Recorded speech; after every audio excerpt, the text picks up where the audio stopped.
Station हद्दीत नवगाव येथे घडलेल्या जातीवाचक शिवीगाळ व मारहाण प्रकरणी 4 जणांविरुद्ध गुन्हा दाखल करण्यात आला आहे. पोलिसांकडून मिळालेल्या माहितीनुसार दिनांक 16 फेब्रुवारी 2026 रोजी सायंकाळी सुमारे 6 वाजता ही घटना घडली.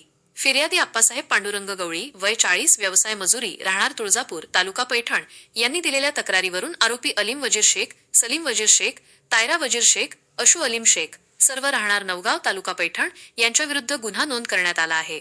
तक्रारीनुसार फिर्यादी हे त्यांच्या नातेवाईकास झालेल्या कथित मारहाणीबाबत विचारणा करण्यासाठी आरोपींच्या घरासमोर गेले असता आरोपींकडून जातीवाचक शब्दांत शिवीगाळ करण्यात आल्याचे नमूद आहे. त्यानंतर आरोपी क्रमांक 1 यांनी लाकडी दांडक्याने डोक्यावर मारहाण करून दुखापत केल्याचा आरोप आहे. तसेच इतर आरोपींनी लाथाबुक्यांनी मारहाण करून जीवे मारण्याची धमकी दिल्याचेही फिर्यादीत नमूद करण्यात आले आहे. या प्रकरणी भारतीय न्याय संहितेच्या संबंधित कलमांनुसार तसेच अनुसूचित जाती जमाती अत्याचार प्रतिबंधक कायद्यान्वये गुन्हा दाखल करण्यात आला आहे. फिर्यादी यांनी उपचार घेतल्यानंतर पोलीस ठाण्यात हजर होऊन तक्रार दिल्याने तक्रार नोंदविण्यास विलंब झाल्याचे पोलिसांनी सांगितले. सदर प्रकरणाचा पुढील तपास उपविभागीय पोलीस अधिकारी एसडीपीओ यांच्या मार्गदर्शनाखाली सुरू असून अधिक तपास पोलीस प्रशासन करीत आहे. नागरिकांनी अफवांवर विश्वास न ठेवता कायदा व सुव्यवस्था राखण्याचे आवाहन करण्यात आले आहे. आर्यव्रत न्यूज मराठी पैठण.